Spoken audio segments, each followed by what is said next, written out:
What's going on, everybody? Mortem here, this time bringing you my review after 100% for Gears Tactics, a TRPG set in the Gears of War universe that released back in 2020. But before we dive into all that, I review games after 100% all the time to set me apart from other reviewers on the platform, and while that does include the achievements, it also includes a lot more than that. There's a link to my Steam profile down in the description below, as well as a link to a video talking about all the things I go over. In the case of Gears Tactics specifically, though, it's a relatively simple, straightforward game, and getting all the achievements more than covers pretty much everything there is to do. And since it came out in 2020, there's tons of guides and things available to help you out if you need it. So as 100%s go, it's a very simple one. That said, Gears Tactics is a pretty interesting game for a variety of reasons. It does some very fun things with combat, especially with its content update it got that was free. The Jacked Game mode that gives you a support robot that accompanies you in every mission, even when you're not using the same characters, which I thought was pretty neat. But in other places, I think it drops the ball, such as just a lack of content in general with only 4 mission types.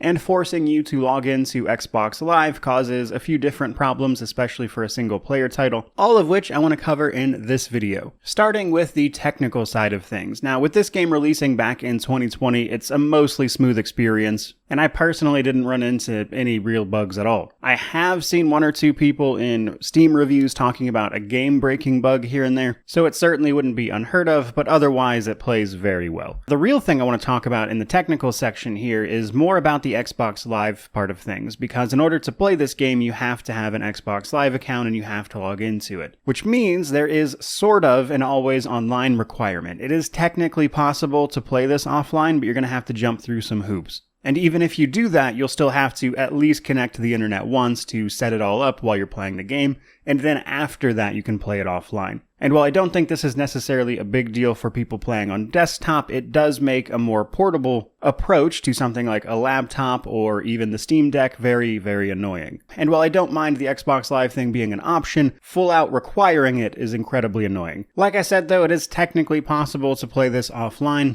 You'll have to go into your account on the Microsoft Store and toggle the option that lets you play Windows Live games offline, but this requires you to designate a PC as your offline PC, which again, if you're trying to play on the go via your Steam Deck, is going to be a very annoying endeavor. So this being mandatory for a single player game is just putting a barrier between the game itself and the players, which serves no one. Moving on, however, we then have the difficulty of the game. Now, I would say, as someone who plays a lot of this genre specifically, normal was very easy. I think it could be a challenge if you aren't familiar with the genre as a whole, but if you play a lot of these or even some of them, I would probably just bump it up to experienced straight away. Now, most of what difficulty affects, however, is of course health and damage of enemies. It also affects how easy it is to get your characters killed. You have some hero characters that are required to live, and then you'll have more generic soldiers that can come on missions with you, and those generic soldiers can die if they go into the downed state and aren't recovered, and the farther up the difficulty tree you go, the more difficult this becomes to do. That is to say, revive them from the downed state, where insane difficulty doesn't have a down state at all, they just die. You can also choose to play on Iron Man mode, which doesn't allow you to back out of missions or restart missions even. You kind of just have to roll with the punches, and if you make mistakes, live with it, of course. Though it's probably important to mention that when you click on a new game, you can choose to play with the new content update, which includes Jack and several other additions to enemies, or you can choose to play the classic mode before they added all that stuff in. So generally speaking, I would say all content is probably the way to go, as that was their last major update to the game. From there, however, let's talk about the story and my thoughts on it. So the story of this game is pretty interesting. I admit I'm not super up to date on Gears of War or anything. However, this game in particular actually takes place about 12 years before the beginning of the main series franchise, where we take on the role of Gabe Diaz, who is tasked with killing a Locust commander known as Ukon, who is responsible for creating all sorts of genetic horrors for the Locust hordes that have been plaguing the planet of Sarah. In order to track down this enemy and help put a stop to what they're doing, our job is to go around recruiting soldiers, building up a team, and doing whatever is necessary basically to make that happen. Now, story setup wise, that's pretty straightforward. You're given a task, you need to go kill Ukon, and you have to build up a team to do it. But nonetheless, a couple of notes on it. For starters, the quality of the cinematics and the voice acting is surprisingly high for a TRPG. Not exactly unexpected given the developer and publisher of the title, but it still definitely stands out, with I would say the main problem, in my opinion, being that the story overall is just very short. This is probably a 20-hour game, and not a significant portion of that makes up the story anyway, seeing as you'll be doing side missions and the like. So if you're only going to play through this once, it's not a very long title to begin with, and it has a very straightforward, simple story. I will say I think they did a surprising amount with very little here, but it's not exactly going to blow you away. Pretty much what you see is what you get on this one. And that, however, brings us to our progression systems. Now, as I already mentioned, we're going to be recruiting characters as we go to join our squads that we'll be sending out on individual missions. For our main characters, these are considered heroes. These characters have to live when they're out on a mission. They cannot die or it's game over. But along the way, you'll be doing rescue missions and just getting an opportunity to recruit other soldiers as you go that you can add to your roster of more just generic team members. Over the course of the game, how many of these team members you can have increases, and each of them has their own stuff going on. For starters, you can customize all of the non-hero ones, changing their appearance, their nickname, whatever else you want to change really. But as you play in missions with them and take down enemies as them, they will earn experience and level up. Each of them has an associated class, and you can take that class in one of 4 directions,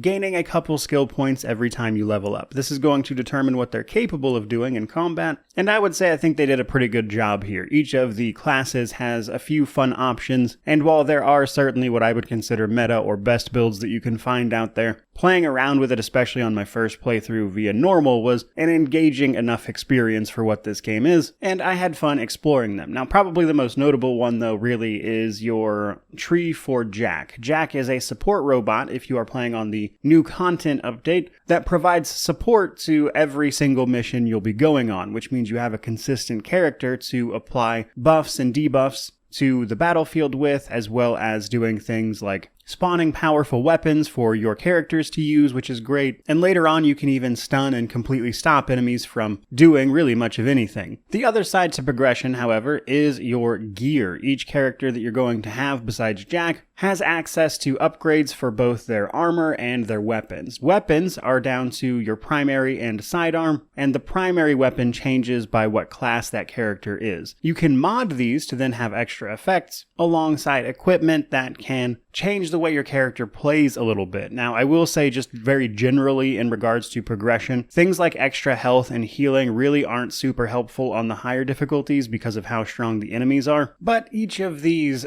bits of gear has a rarity tier to them, pretty much normal through supreme. Now, through most of the game, you're only going to have access to normal to legendary gear, obviously improving as it goes. Mostly it's the same type of gear, but the increased rarity just increases the effect. But then you get to the supreme mods. This comes in the late game after you beat the campaign. You open up what are called veteran missions, and by doing those, you can earn supreme gear to keep playing the game with. And this is the best stuff you're going to find and tends to be pretty build defining. That's just about everything there is to know progression wise, as again, relatively short, simple game, which brings us to the gameplay side of things. Not specifically combat, but I think it's important to mention how this game is structured, as it's a somewhat linear jaunt through a series of mission encounters that you're going to set up from your convoy. Your convoy basically acts as your menu in between missions, where you can handle your roster, gear people up, outfit them with what you have before selecting what mission to do next. The game itself is divided up in between side missions and main missions. Now, despite being called side missions, many of them actually are mandatory, and you have to complete a certain number of them before moving forward. This isn't so much a thing in the early game, but roughly about the mid-game it becomes more noticeable. Each of these side missions also comes with requirements and mission modifiers that change how they play out, such as allowing you to only bring a certain number of characters with you, or changing how much action points you have, alongside a variety of other factors, let's say. Some can be beneficial, a lot of them are detrimental though. Now, somewhat annoyingly, you can get missions with, I would say, just bad modifiers. For instance, there is a mission type that sees you trying to outrun a sort of carpet bombing behind you while also facing the enemies in front of you. There is a modifier that reduces the action points your characters get to 2 per turn.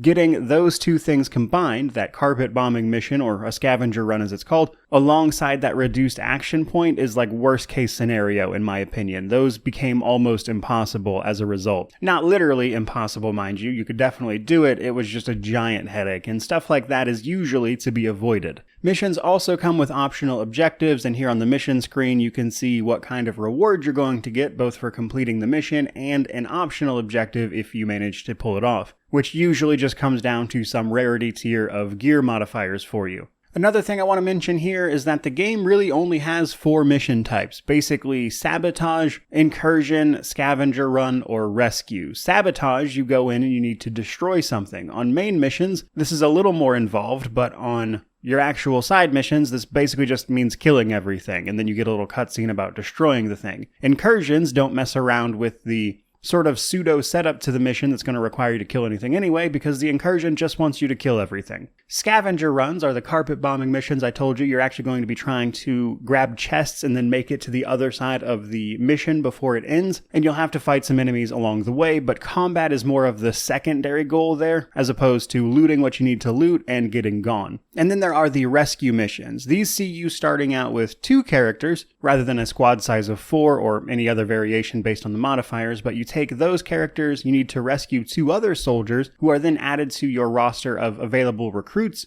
after you successfully extract them, presuming, of course, that you do. Now, outside of that, your main missions have a little more variety to them. There's usually extra objectives. They tend to be a little bit longer. There's even some boss fights, but that's the bulk of what you're going to be doing, and I think that's really unfortunate because what the game does well in combat, which we're about to talk about, is let down by just a lack of content in general. And while I think the lack of a proper management system compared to something like the XCOM titles, which see you managing a base, upgrades, resources, etc., this kind of just focuses on the bare bones management while sending you out mostly into combat, which is, I would say, probably fitting for the Gears of War franchise as a whole, but it leads to this problem where there's just not that much to do outside of repeatedly grinding the same 4 missions, even if you're just trying to do the main story, because these side missions are actually mandatory in a few cases, and it gets old pretty quick. From there, however, let's talk about combat. Now, for everything I just said, I do think combat and the missions themselves can be very fun, which is really what saves this particular title. Combat, I would say, encourages you to be aggressive, especially on the higher difficulties where it's very easy for you to get killed, and thus trying to do things like heal, etc. is usually a waste of time. And you combine that with abilities and things that are going to give you extra action points in return, and you can set yourself up for some truly devastating turns once you get a feel for how everything works. Broadly speaking, though, the game uses a 3 action point system. Every turn, your characters will start with 3 action points, barring any modifiers, and you'll be able to use those action points to either move or use your abilities. A simple way to get extra action points for your team, though, is by executing the enemy. When you reduce a lot of enemies to 0 health, they'll go into a downed state, at which point you can send a character to execute them, which will give an action point to everyone on your team, and in combination with other abilities that also give you action points, you can turn that into some pretty fun combos. Not to mention that visually it's a pretty visceral thing, which is also great for the Gears of War franchise. Now, on the enemy side of things, we're going to be fighting all sorts of base different types of locust, and the Jack game mode adds deviant variants of these that can add buffs and changes to their allies as well. For instance, one of them will heal their allies. Another one has a damage reduction aura that makes it kind of annoying to deal with, among some other variants. So they do have some fun stuff going on for the enemies that make you prioritize which enemy to take out first. Though I will say, generally speaking, explosives are incredibly powerful in this game, as they deal the most damage generally, knock enemies out of cover, and do things like interrupt Overwatch. Now, cover is a pretty big part of this, pretty standard for the genre really. There's half and full cover, reduces chance to be hit by 30 and 60% respectively under most conditions, but I also mentioned Overwatch. Now, enemies love Overwatch in this game. You can certainly use it as well, and it is effective, but for some reason, enemies really prioritize going into Overwatch all the time in this one. And it's actually not uncommon for enemies to layer multiple different Overwatches on you if they can, which means finding ways to interrupt them, like chucking grenades at them, for instance, and disrupting that Overwatch, using your sidearm, which has a ability called Disrupting Shot, for instance. To deal with that is going to be something you want to learn pretty quickly. Like many TRPGs, you're not just dealing with the enemies you see on screen, though, however, as they can often call in reinforcements, and this is primarily done through what they call E-holes, or emergence holes, where locusts will pop up from the ground, and you'll also have to find ways to deal with these. If you're quick, you can plant an explosive on it and remove it before it even becomes an issue, and then if you've missed that and it's opened up, you can then chuck a grenade into it later to close it. Or even a little later in the game, you'll start fighting an enemy called a ticker that you can kick into those holes, which will close them as well, which is funny. And that's to say nothing of all the different approaches to building individual classes, team makeup, and then of course Jack,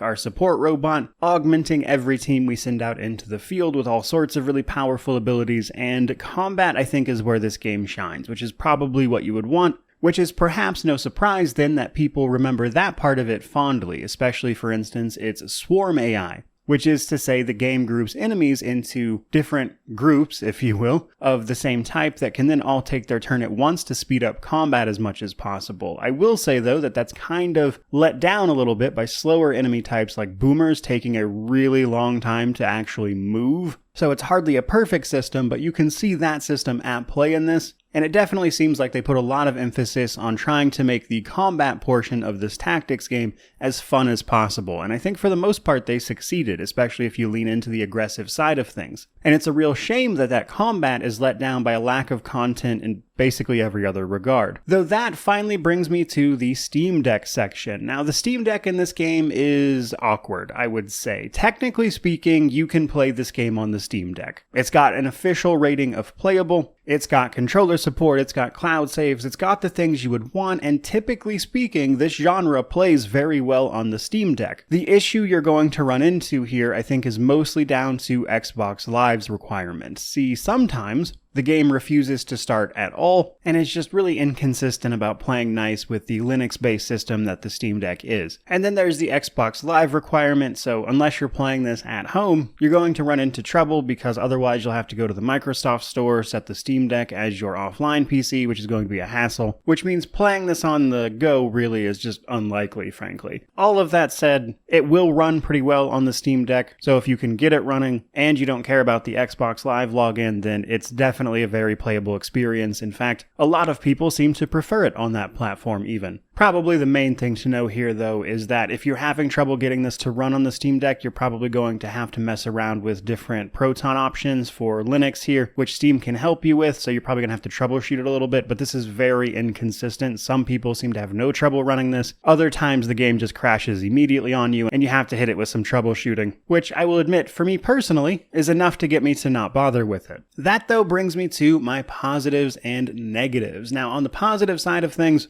Gears Tactics here has a lot of fun combat innovations and a lot of little details that I think are really great at keeping you in the action, even in a turn-based tactics title. From everything to its very aggressive play style, lack of a big management sim that keeps you doing that kind of thing, or even stuff with the Jacked game mode where you have Jack who accompanies you on every single mission and can be outfitted with dedicated support abilities that make sure every single time you enter a mission you'll have one character that you know is up to snuff, so to speak, as opposed to recruits who you have to use because the other ones are tired or traveling, etc., which is common in TRPGs. And the game just does so many things to make sure that combat is always a really fun experience. Which is a shame because the game is then let down on the negative side of things by a general lack of content because there just isn't that much to do. It's a short game in and of itself and you've probably seen most of it after like 10 hours. And while the veteran missions after the game rolls credits allow you to keep playing and enjoying that combat, you're then up against the fact that there's only like 4 mission types on a very limited number of maps, I might add. So in so many ways, this game feels like a lot of that great combat came at the expense of basically everything else, content to enjoy that combat in. And that's without even addressing how much I very much so dislike the Xbox Live requirement, which I've mentioned a few times over the course of the review, which is also a pretty big negative for me, as that should not be a thing in a single-player game. It should be an option, sure, especially for the people who want that to sync up with their achievements and everything, I know that's a thing, but having it required sucks. All of which brings me to my conclusion. Gears Tactics is a very fun but relatively simple simple TRPG that nails the combat. I also think it would be a great TRPG for beginners thanks to its emphasis on combat and not so much on management systems that can be complicated and overwhelming for new people. You can kind of get a gist for how a game like this plays and then maybe move on to something a little more intensive. But it's just not a game that has a lot to offer gameplay and content-wise, which makes it hard to recommend purely on principle because of how expensive this game is. This game apparently launched at like full AAA price, which is wild to me. And these days, full price for it is $40, which still feels like a lot considering that you can buy pretty much any other TRPG for at that price range or lower and get like triple the amount of content to enjoy. Now, the good news there is that despite it being $40, with it being a few years old, it goes on sale pretty regularly. I personally bought this last year on sale for I think it was like $12. I've seen it go on sale for even lower than that. And while I think it's a pretty fun game, if all you want to do is play through it once and run through the story, I would not pay $40 for this. If you're like me and want to 100% it, you'll probably get your money's worth. But for most people, I would say buy this on sale. I would not feel great about having paid $40 for this, only to then run through it in a very short amount of time dealing with very repetitive missions. So if you can catch it on sale, I think the combat is a fantastic and fun way to play a TRPG. All of that said, though, that's pretty much going to do it for this particular review. I certainly hope you enjoyed it. Let me know what you think about this title down in the comments section below, which of course means to like, comment, subscribe, all that YouTube jazz. But regardless of any of that, truly, just thank you so much for watching. I really do appreciate it. May you wander in wisdom and have an amazing day.